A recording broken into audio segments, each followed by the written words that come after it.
Live from the BDN Studios, it's Bang and Dang. That's awesome. If you don't like that, then You ain't black. Welcome back to Outlaws Gunslingers with your host Bang and Dang, and it's the first of the month. Don't even do it because nobody wants to hear it. First of the month. It's the first of the month. And that means it's Mafia time. As we are, not fresh off of 2-3 weeks out from John Gotti. I got a feeling someone's going to get napped. We're moving on to the last of the Gotti regime of the Gambino crime family, which is going to be Junior Gotti and Peter Gotti, which is his son and his brother, who both took over kind of after old Senior, we're going to call him, even though he's technically a junior, and Junior's not really a junior, but we'll get into all that later. John Gotti, Peter Gotti. Yeah, decent little story. Most of Junior Gotti's story is him recounting how his daddy was and how daddy's so great. How he wanted to be just like his daddy. And Peter Gotti really don't have that much of a story because he was in prison forever. Actually died in prison just like 2 years ago. Who's that? Peter Gotti. The bro? The bro. Yeah, before we get into it, go check out our YouTube at Bang Dang Network. Shorts, clips, exclusive Dart League. And if you're watching on, if you're listening on Spotify, Apple, give us a review, answer that Spotify question, share it with your friends. Or if you guys want to, if you guys are listening on Spotify, Apple, come over to YouTube, give us a subscription, and you can watch the video. It's not going to be like a video, but it'll have pictures and somebody got napped. You're going to see the death photo and all that stuff. So, yeah, that's a benefit of both. Subscribe, give us a review, and check out our brand new Facebook group. Brand new. Outlaws and Gunslingers podcast Facebook group. So talk about any of these episodes. Talk about anything. Or true crime in general. Everything. Right. And we'll put the link in the description. Moving on with John Angelo Gotti.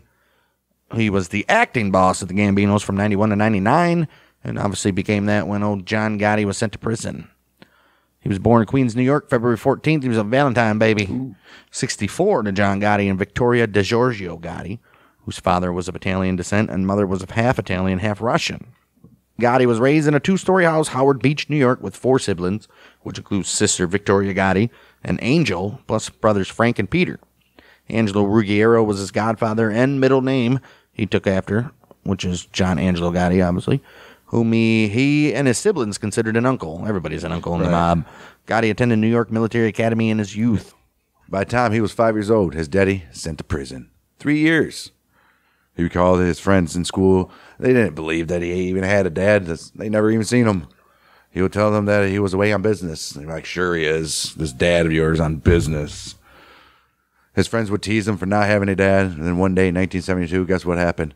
Oh, daddy showed up out of nowhere. In an interview with 60 Minutes, he says this, almost on cue, this brown Lincoln Continental Mark IV with smoked windows. At the time when nobody had smoked windows. Comes rolling down the street, stops right by me. Then the window rolls down, and I turn and says, there's my father. Everybody was in shock. He goes, where's the house? He didn't even know where we lived. So I says, the second house with the corner with the green awning, Dad. I'll see you over there. Look at that. That's cool that happened with all of his buddies around him. Yeah, but I guess it's not so cool that your dad doesn't even know where you live, though. Then they were like, you paid some guy. Right. You don't even know him. Look exactly alike, though. Well, 3 years later, though, the older Gotti was back in prison, and it was then that Junior knew his father was always going to put the life ahead of everything, even his own family. He says there was nothing he didn't like about his life. My father and my mother, probably. My father lived that life 24/7. In fact, his wife and kids were second to the streets. Sure. He loved it. He loved the code. He loved the action. May 18th, 1980, when he was 16, a neighbor accidentally ran over his younger brother. It was 12-year-old Frankie Gotti while he was riding his bike outside the house. Oh, no. Well, he says John never showed much emotion about the tragedy in public. I bet he did, though, in private. Well, but things were different behind closed doors, Junior says. Figure that out. He says, in my bedroom, the vent was attached to his den, and I would hear him cry. Oh, no. Says my mother was inconsolable. She was upstairs on tranquilizers. John Favaro, who was the neighbor that accidentally killed Frankie, vanished after he was abducted by several men 4 months later. Gotti Jr. eventually acknowledged that his dad, he said, yeah, he was probably involved in that disappearance. Yeah. Obviously.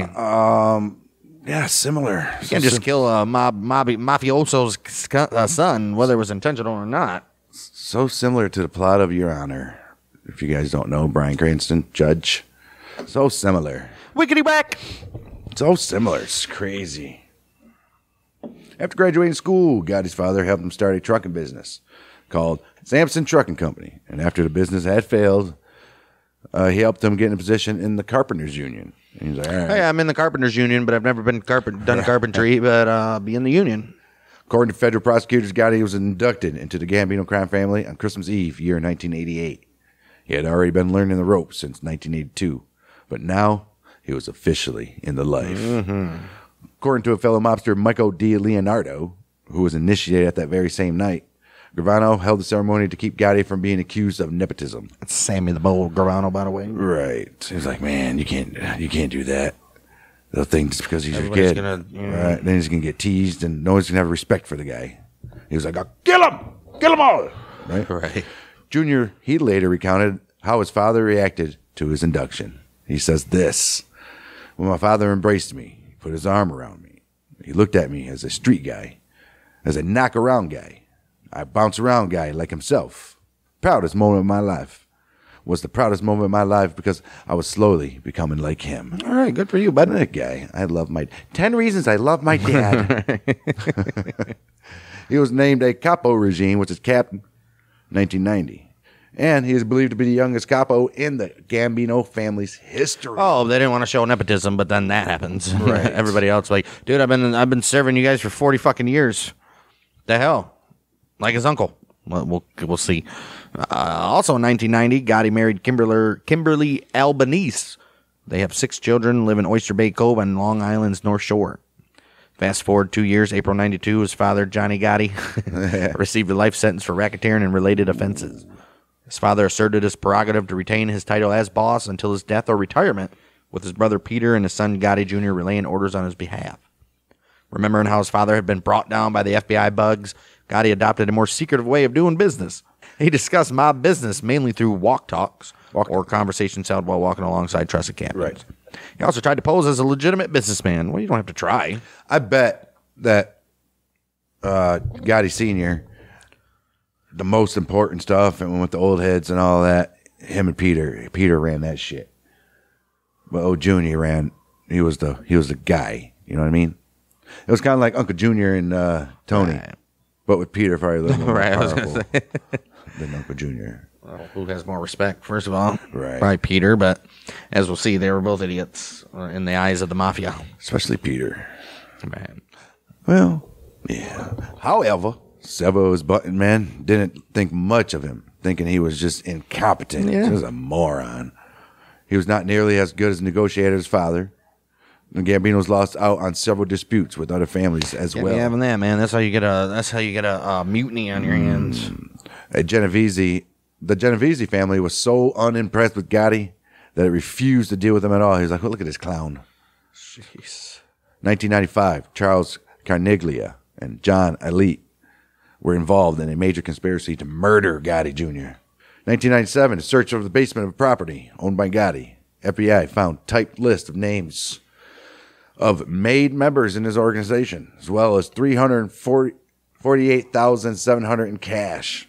A list of the guests who attended his wedding, along with dollar amount of their wedding gifts, totaling more than $350,000.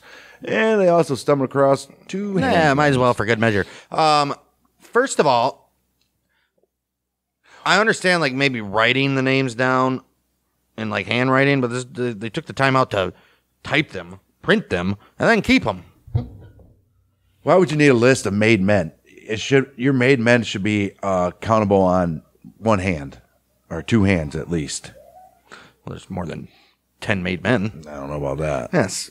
Official Mafia memberships, like, well, back then, it was a couple thousand of actual made men. I don't know about made. Yes. Mafia membership right now is like 1,000 of actual made men. Not in one family. I'm talking about one family. Should be 10, maybe 20 guys. So we're 3,000 members and associates, but how many members? Yeah, but either or, there's hundreds of made men. Right, but not, yeah. But Probably a family has 20. Damn near 100, I would say. Maybe. It's only 5 of them. I guess maybe you might need a list somewhere. But why would you keep a list? Well, they usually don't, as we'll see. As also found was a list of several men who were inducted into the other families in 91 and 92. No. Whoa, that'll get you killed.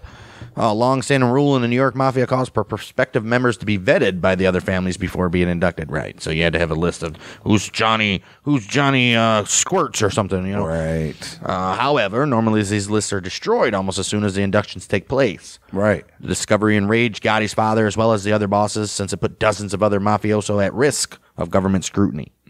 The episode earned him the nickname Dumb Fella in the New York media. Geez. Damn, and then you got the media just out there, like, why would any of the other families, not let alone the Gambino family, but why would any of the other families make him or let any Gotti member be ahead of the family? We should make a movie. It'd be like a comedy type, but still mafia. Dumb Fella? Yeah, Dumb Fellas. And it'd be about the Gottis and how stupid they were. It'd be dumb. It'd be a comedy. You'd be laughing your ass off throughout the whole thing. Called Dumb Fellas. I don't know if it would be about the Gottis, but... Well, you don't have to be called the Gottis. They can be called the Natties or something. The Gottis. The Gottis. The Gottis. But still... And we call him Jim Gotti. Why would any of the other families let another Gotti be head of the family when they already knew the scrutiny and the shit that was on the original John Gotti? Well, and they already know that his son's going to be looked at by the cops already. John Gotti's still actually the boss. Well, I get it, but why? Come on, they could have man, you don't have nobody else. I mean, Della Croce, or he's probably dead by now, but somebody had to have been other than these two morons. It's very comical. I'm surprised they're still alive, to tell you the truth. These guys would have been dead in like the early 80s, right? 70s. Well, 70s, 60s for sure, 50s, 40s for Instantly. Sure. Lucchese would have been like, meow. Right. You let them get a list of everybody that was made? See, even a low guy like Nucky Johnson would have killed him. He wasn't even officially in the mob. Right. Jeez, these guys are I'm so outraged. Like, back in my day, you would have been dead. Yeah. 1998. He was indicted on racketeering charges under the RICO Act. Gotti Jr. believed to be the acting boss of the family. Yeah. Many of the charges related to the attempts to extort money from the owners and employees of Scores, which is an upscale strip club in Manhattan. According to the indictment, the Gambinos had forced the owners of Scores to pay $1 million over a 6-year period in order to keep them doors open. That's pretty reasonable. Right? Gotti's share of the money was totaling, $100,000. That's it, 10%. That's it, huh? In addition to the list seized in the 1997 raid, prosecutors obtained transcripts, prison conversations with Gotti Jr., received advice from his old daddy on how to run the family. Received advice, but see, this is just Daddy, what do I do? This just proves how stupid both of these guys are, because Gotti Sr. already knows that they're fucking listening, and he's still talking about the shit while he's in prison. Right. What a moron, man. Well, faced with You stay low key, buddy. All right, don't be talking around. You remember how they pinched me? Okay, idiot. Faced with a mountain of evidence, John Gotti Jr. accepted a plea deal to serve nearly 7 years in prison. I bet you their home phones were never unbugged. I bet you they are always. They probably had a bugging warrant for the rest of his life. Right. Well, I would. No, because I don't think we've had a case of a mobster getting caught in his own home. Why don't they do that now? Recording stuff with like these child predators or whatever, these people that have to be registered. They should be able to record everything this guy does, because it's still privacy. But they should have cameras in every room. Would it be a constitutional? Going against the Constitution? Definitely going against the Constitution. Because he's already served his time, especially somebody that's already served their time and all that shit. Definitely going against the Constitution. Right, so there you go. Damn. As much as I would I'll put him in that box. Right. Well, there goes that. Yeah, just before accepting a plea deal, he met with his father, who tried to convince him to fight the charges and remain a proud member of the mob. You got to fight the charges. It was the last time the two would ever see each other, because the older Gotti died of throat cancer not long after, June 10th, 2002. He did. Well, we'll back forward. We'll backpedal a little bit. April 5th, 99, he did indeed plead guilty to 4 acts of racketeering, including bribery, extortion, and the threat of violence against his father's advice. His lawyer said he decided to accept a plea bargain because he believed that he would be subjected to repeated prosecutions in multiple jurisdictions if he did not, which is probably true. Well, we'll see. He gets indicted like 4 more times. September 4th, 1999, Gotti Jr. was sentenced to 6 years, 5 months in prison, and fined $1 million. Federal prosecutors said his uncle Peter Gotti then became head of the organization after he was sent to prison. And he is believed to have formally succeeded his brother, John Gotti. Peter did shortly after or before Gotti's death in June 2002. So now he's official. No more acting. Right. Beautiful. Like it. After Junior was indicted, it brought a lot of stress to his parents' marriage. His mother, up to this point, she had no idea of her son's involvement in Mafia. Bullshit. Bullshit. Sure. It's only been 20 years. Right. And she knows everything about the business. Right. Get the hell out of here. That's like, wow, Junior, you sure do have all these expensive cars and houses, and why are all these guys following you around? being in that type of life is like trying to hide going through withdrawal. No way. That dude's a junkie. Yeah, that dude's a mobster. That dude's a mobster. And then she blamed old John Gotti for ruining her son's life. And she was like, I'm going to leave unless you kick Gotti Jr. out of the mob. Well, it doesn't matter anyways, lady. He's in prison, so. Right. Both of them. 2004, months before he was released from prison, Gotti was charged in an 11-count racketeering indictment. Ain't that what they do? Last day, boys. Coming up. Wait a minute. Gotti. Yeah. You are being Damn it. arrested. Well, this new indictment included an alleged plot to kidnap Curtis Sliwa, who was a founder of Guardian Angels, as well as securities fraud, extortion, and guess what? Gotta get that loan sharking in there. Oh, radio talk show host for WABC, Sliwa, had allegedly angered the family. Is that legal? Do you think that they did this? They had all this, but we're going to charge for this now, and then keep on doing that? Just keep on charging afterwards? It's got to be statute of limitations. There's a statute of limitation on like RICO. Oh, wow. They can just do this. This would all be under RICO, right? They can just have somebody with low petty 1-2 year sentences for each charge and have like 11 of them and rack that up for 20 years. Right after each other, right? That's bullshit. I mean, I guess as long as they fall under RICO, which I think that's what would be. But if they put them all together, it won't be like a 4 or 5 year They'd sentence. be concurrent or some shit. Right. It'd be garbage. Damn. Well, they're smart, I guess. That's what they say. Those mafia or those feds don't play, man. They don't play. They don't play. What is it? The stat is if you get charged federally, like 98% of them end up in convictions of federal charges. Right. You don't want to be charged by the feds. No. Because if they're wasting their time, they got something. Right. They better. Right. Ooh. Damn, I wouldn't even try to fight it. Well, I guess you still got to, right? Well, that's why you take a plea deal. Right. Get as low as you can. You're still going to jail for and then 15 years. That's when everybody started taking plea deals because everybody was getting 100 years for the RICO. And it doesn't matter what the RICO was. You're getting 100 years. What are the mafia, the commission trials? Like, you do realize if we go to trial and you're found to be guilty, you're getting the maximum. 100 years. You'll die in prison. Man. So take this little plea deal. Snitch on a couple people. You'll be all right. 15 years. Right. You'll do 15. I think like the federal law mandates like 80% of your time you have to serve. So you'll serve 12 years. Right. Still better than 100. Right? True. Right. Very true. But yeah, Sliwa had allegedly angered the family by denouncing the elder Gotti as public enemy number one on his show. Ooh. During the trial, 2 former associates, Michael D. Leonardo and Joseph D'Angelo, testified against Gotti. Through his attorney, Jeffrey Lightman, Gotti admitted that he had been involved in the Gambino crime family in the 90s. Oh, no. Can't do that. And had even been slated to lead the organization after his father was sent to jail in 92, but claimed he had left criminal life behind after his conviction in 1999. Well, you had no choice because you're in prison. Fantastic. And nobody was coming to you. They wanted you in prison anyways. Beautiful. 3 juries eventually deadlocked on the charges. The last one, his last trial in 2006, and federal prosecutors decided not to pursue a 4th trial. All right. Look at that. Well, that doesn't end for old Junior. Right. August, year 2008. Gotti arrested. Indicted. Racketeering, murder conspiracy charges. This time in Florida. Mm-hmm. Charges stem from an alleged drug trafficking ring Gotti operated, along with former associate turned government witness John Elite, and with the murders of George Grosso in 1988, Louis De Bono in 1990, and Bruce John Gotti. Got her up. Got her up. And Bruce John got her up in 1991. Oh, no. I mean, it makes sense because his first one was brought in New York. And so New York was like, no, or it was a federal probably. And they're like, no, we got this. Florida probably wanted to charge him.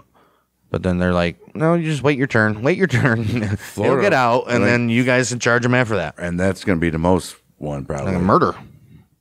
Yeah, but it's murder conspiracy. No, he's charged with the murders of Grosso, DeBono, and Gotterup. He's been going to him for life. Wow. Prosecutors charged that the ring distributed at least 5 kilograms of cocaine in late 1980s and early 1990s. So that's a poor distribution ring. Passing them out to their buddies. Kilo. What is kilo? A kilo is 2 pounds? No, 10 pounds, I believe. Right? 5 pounds? 2.2 pounds. 2.2 right. pounds. So what did they say? 5. So they've 11 pounds of fucking cocaine in 5 years. Wow, that's not very much. How much is 11 pounds of cocaine worth? In the 80s, probably. How many kilos they say it was? 5 cocaine per gram.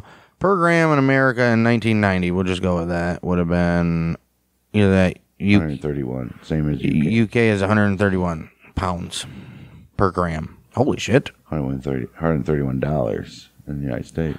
Right, U.S. dollars per gram. $131 a gram? What? No way. What year was this? 1990. Yeah, dude, grams. No grams. Oh, USA right here. Purity and inflation adjusted in 2010. In 1990, it would have been about $167 per gram in the United States in 1990. Out of here. Yeah. And then 2010, it went to 169. $50 to $60 is a good gram, right? No, but this is pure. They're talking about like the highest quality. All right. $167 per gram. So you do how many grams are in 2 pounds? A lot. Yeah, a few $1 million, dude. Do how many grams to a heroin pound? Back in holy shit. What was it? 167 grams for what? For gram. How many grams are in a pound? 28 grams in an ounce. How many grams in a pound? are in a kilo? So a kilo. So there's 5,000 grams times 167. Almost $1 million, $835,000, and that's if you're selling grams, and it's gonna be like way more for that. 5 kilos is only $800,000. If you're selling grams, most of the time they're gonna sell them. Yeah, but they're smaller. selling. Well, most of the time they're going to move a kilo at a time, right? Which would be less than 167 a gram. Yeah, a kilo times like what? 100,000. So 5,000 kilos, really, if they sold it a kilo at a time, probably was 600,000. Mm-hmm. Wow. About that, I'll say, right? A kilo right now, they're saying, costs about $69,000 in 2019. Yeah. So that makes sense. Yeah, okay, that makes sense. Yep. So back then, it would have been probably about 100 grand. Right. Right. Wow. All that. But what's your profit on that 69,000? Probably like 60,000. Probably more than that. Right. If you're selling it for... If you're getting it at wholesale... a kilo of cocaine at wholesale prices right. is 69,000. So they're selling it for probably 120 grand. So your wholesale price is 69,000. So a dealer's paying 69,000. Right. And they're probably selling it for 120. So they're making, what, 50 grand? And they're probably going to sell their grams for $50 nowadays. Maybe 60. We do 70. 70 times 1,000, right? Well, in 2022, they got a 1.3 million cocaine load at the customs. Does it say 16 brick-shaped objects? Does it say how much? 18 kilos was $1.3 million in 2019. 41 pounds. That's not very much. No. I mean, that's a lot, but 5 kilos, but yeah, about $300,000, $400,000, $500,000 today. Back then, it would have been 600 grand probably. At least. That's crazy, dude. And they only did that. They did that in 5 years. That's it. So late 80s, early 90s. They only sold 5 kilos. They made no money off of that. Right. What the hell? That's the worst. That is literally the worst drug ring I've ever. The people that sold it to him were like, "Do you think you can have our money in like 10 years?" Guy was like, man. I'll do you one better. I'll give it to you in 5. Like, maybe. I don't know. That's rough. Oh, my. The dude fronted 5 kilos of cocaine. I'll give you on a 10-year loan. Dude put a mortgage out on the fucking cocaine. Oh, wow. That is terrible. Wow. Well, Gotti's trial was later moved to New York, where he pleaded not guilty and began the trial began in September 2009. Wow. They're getting us for some petty shit. January 2008, Elite pleaded guilty 2 murders, 4 murder conspiracies, at least 8 shootings, 2 attempted shootings, as well as armed home invasions, armed robberies in New York, New Jersey, Pennsylvania, Florida, all stemming from his alleged involvement in the Gambino crew in Tampa, Florida. There's some bogus-ass charges. Armed robbery. Get the fuck out of here. Elite agreed to testify in the trial of Gambino family enforcer Charles Carneglia, who was found guilty of 4 murders and is now serving a lifetime sentence. I bet he is. Elite also served as a key prosecuting witness against Gotti. Man, you hang out with these guys all the time. Drink and get drunk with these sons of bitches. Cried, shootouts probably, and wow, and just like that. Boom. During the trial, Gotti allegedly threatened Elite by mouthing the words, "I'll kill you." Kill you, stop. Right. And he also engaged in a shout match with his former associate. Oh, that was a shit show, huh? And after the incident, Victoria Gotti, who's his sister. That's how stupid this Gotti guy was, though. You know damn well you're trying to clear your name or whatever. How many cameras are on you? Right. And then you're in a court of law and you're going to act like a monster that they're all accusing you. You're going to act like this mafia guy. Right. You say you were out of the business. Right. Wow. Yeah, but after the incident, Victoria Gotti told the New York Daily News that Elite was a pathological liar, a rat caught in a proverbial trap, caught in his own lies. Uh-oh. Elite testified that Gotti was responsible for at least 8 murders, among other crimes, and others. And others. December 1st, 2009, 12 jurors announced. You're going to tell me that the enforcer guy, what's his name? Carneglia. You're going to tell me that. Are you going to tell me? All they got on him is 4 murders. They don't suspect any. Well, of course they suspect them, but that's what they got evidence of. December 1st, 2009, 12 jurors announced that they had failed to reach a unanimous verdict on all the charges, and the judge declared a mistrial. Oh. After the trial, jurors said that they did not find witnesses, particularly Elite, to be credible. Well, no shit. Right. He was just convicted of 4 murders, 2 murders, and 4 conspiracy murders. Oh. One of the jurors said they should stop this now. It's ridiculous. While another one said it's abusive. It's almost become a mockery. Oh, shit. They're just out to get him right now. Sounds like Donald Trump. Right? Gotti, Federal Bureau of Prisons, registered number 00632-748, released December 1st, 2009.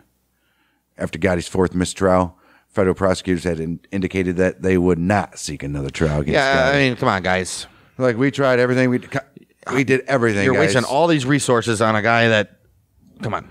The borough's behind us and all, but we're wasting too much money. The buru is the buru is behind you, but come on. January 2010, the government decided not to pursue further charges against Gotti. Gotti Jr. maintains that he's since left the Gambino family. 2015 interview with New York Daily News, Gotti denied claims that he was an informant, claiming that he did give the FBI information, but that it was false information, and that no indictments resulted from the information he gave agents. All right, good for him. He's like, I gave him something, nothing that they could use. Right. 2013 November, Gotti was stabbed while breaking up a fight in Seoset, New York. Ain't that some shit? Police, who were notified at 9:45 p.m. after Gotti drove himself to the hospital, said they have no evidence to back up Gotti's story. He was treated at North Shore University Hospital and released. One official said he's being very uncooperative. He says these guys were fighting, and he jumps in this big savior, as he's this big savior, and he gets stabbed in the stomach. Get out of here. Yeah, I got trouble believing that myself. And as far as we know, nothing was ever made from it. Whether he got charged or they found the guys fighting. So, sweep that under the rug, huh? Gotti authored a book in 2015, Shadow of My Father. It eventually got turned into a movie. Boo! According to Variety, several producers had expressed interest. Gotti chose Fiore, a small, newly created production company. The movie, I wonder. Let's follow the money. Who's backing that? Right. The movie was originally titled Gotti, In the Shadow of My Father, was to be directed by Barry Levinson. John Travolta was cast as star as Gotti's father, big old John Gotti. Travolta's wife, Kelly Preston. He plays on-screen wife. Look at that shit. Nice. Victoria Gotti.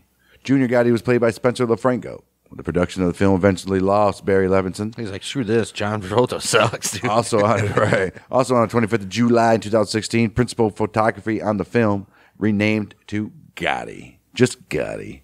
Filming begun with Kevin Connolly as a director. Old E from Entourage. Right. I don't even know if this went to theaters. I don't think it did. Right. Film was released straight to video June 15th. Or streaming. Right. 2018. Gotti Jr. has voiced his dislike of the film. I would too, bud. Saying it did not capture the whole story. But he still took part of the promotional tour because he got money. Right. June 9th, 2018. Documentary TV series Gotti, Godfather, and Son. It was released. All right, Junior, you're a moron. On some streaming channel. Junior, you're a moron. Let's put it that way. Yeah. Dumb.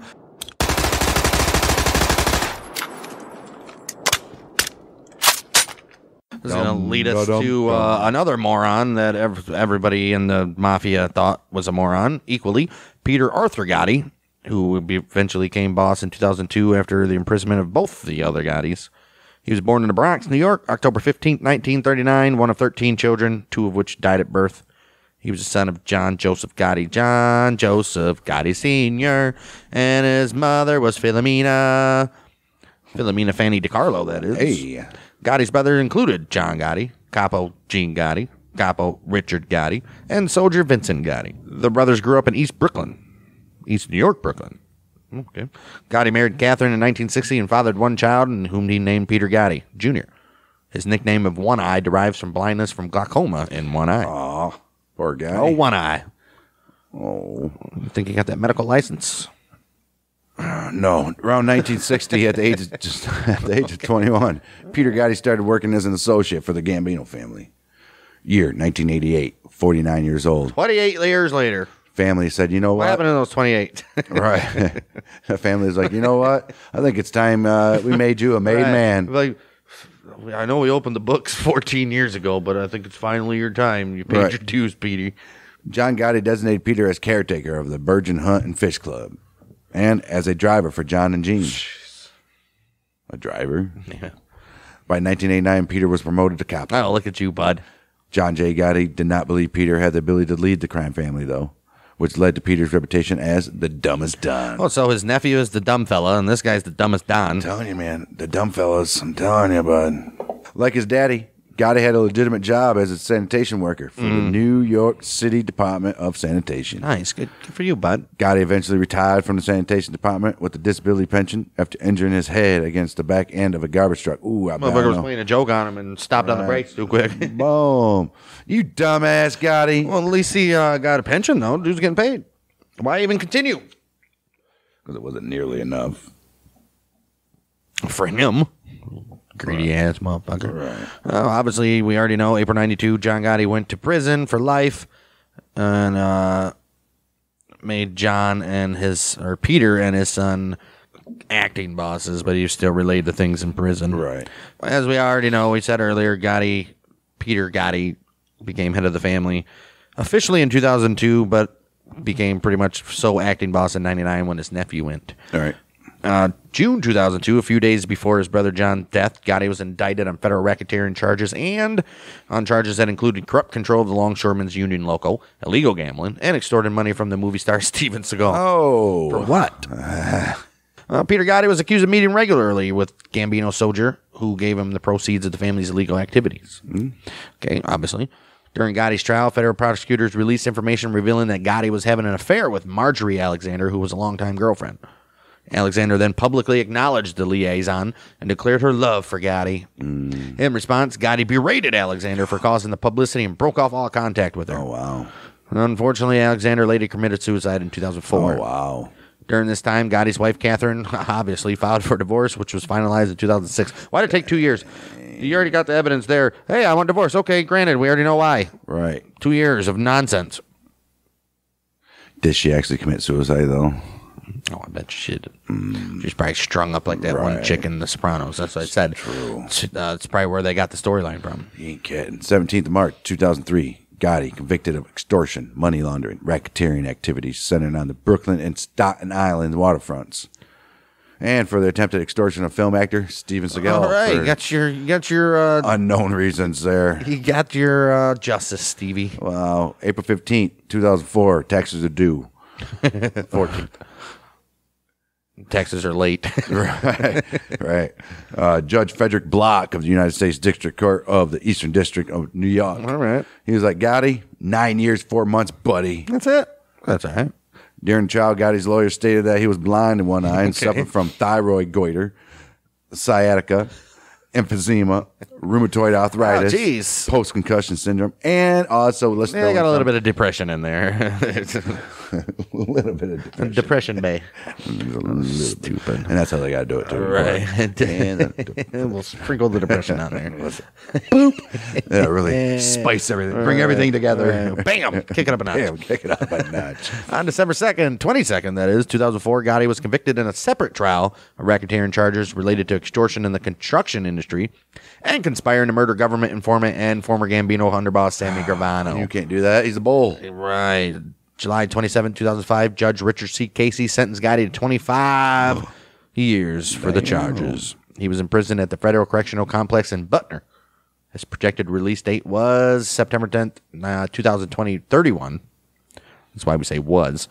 July 2011, Domenico Cephalou reportedly replaced Gotti as Gambino boss and officially ends the Gambino reign. I mean, the Gotti reign. Right. They're like, oh, man.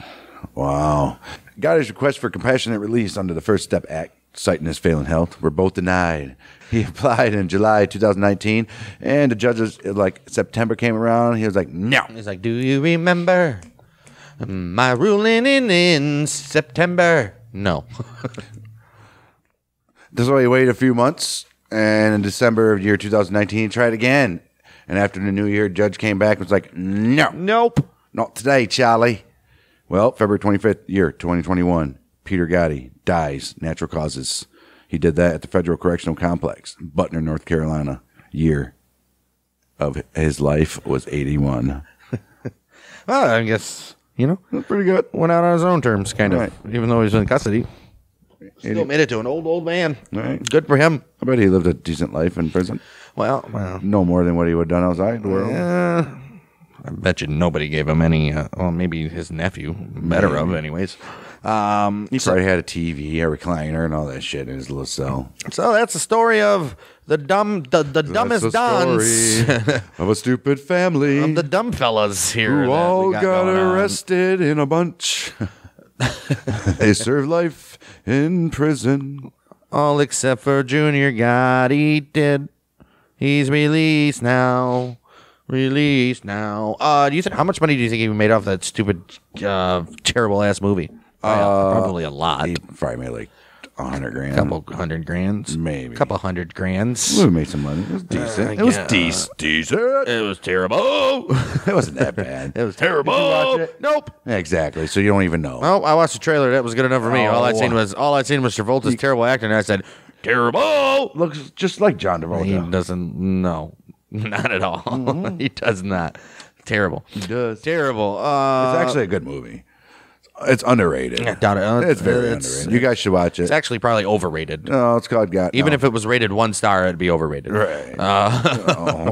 So that's going to do it for the dumbest dons here of the Gotti family. Coming up next month, first of the month. That's the First week of the month. Maybe we'll find a little story on Arnold Squitieri and John D'Amico, who were acting bosses while Peter was in prison. If not, I mean, we'll have to find some story on Domenico Cephalou, Frank Cali, and Lorenzo Menino. Maybe they'll all be one episode. You never know. But either or, we got those 5 remaining bosses And all kinds of coming. other bastards. Then we still got Angelo Ruggiero. We got Lou Ferrigno. We got Sammy the Bolt. Maybe Dan Marino. Who else was there? Was somebody? Anello Della Croce. Frank DeChico, maybe. We got a few people left of the Gambinos. We got a lot, actually. We got a lot of them. Where's Carnaglia? He's not even on there. Carnaglia. But he wasn't like a consigliere. He was just a... He was He was just an enforcer. He's an enforcer. So maybe we'll have to find him. But yeah, we got a lot going on still in the Gambino crime family. We're not even halfway through the Mafia altogether. So we're not even a quarter through. Where's Carnaglio's name? I don't know. We'll get him. But in the meantime, since you guys already know First episode of the month is Mafia. Last episode of the month is serial killers. Now, in between, we were doing regular true crime, but for the foreseeable future, we are going to start our Hell's Angels series. Hell's Bells. So it's going to be Mafia, maybe an episode of Hell's Angels, and then maybe we're also considering, we're calling it the, what was the word? I don't know. Beat. Retarded. But the redo of like older episodes, starting with a lot of our Old West episodes. They're not going to be redos. It's going to be brand new. All right, like redos. Nope. Re-records. Nope, brand new. Obviously, re-records. Nope, we've never done anything like that. Well, okay, but we have, like re-recording and going back to our older stories from 4 years ago now. I can't believe this has been not fair for 4 years. But yeah, starting with like some of our Old West stuff. So maybe we'll squeeze one of those in the middle episodes, and then we'll end it with our serial killer. So for now, the schedule is going to be first Mafia, second Hell's Angels, and then a re-record of some other past episode, and then the serial killer. So got a lot of stuff happening here. And if you guys are Civil War fans, we also got another podcast called Battles of the American Civil War. We're exactly what it sounds, called Battles of the American Civil War. So got a lot of stuff happening here on the Bang Dang Networks. Make sure you guys are subscribing to our YouTube, checking out our Apple, Spotify, giving us a review, sharing us with your friends, answering that Spotify question. And that link for the Facebook page will be in the description. So we'll see you next week for the opening episode of Hell's Angels. So bye. We are the Mother Michiganders.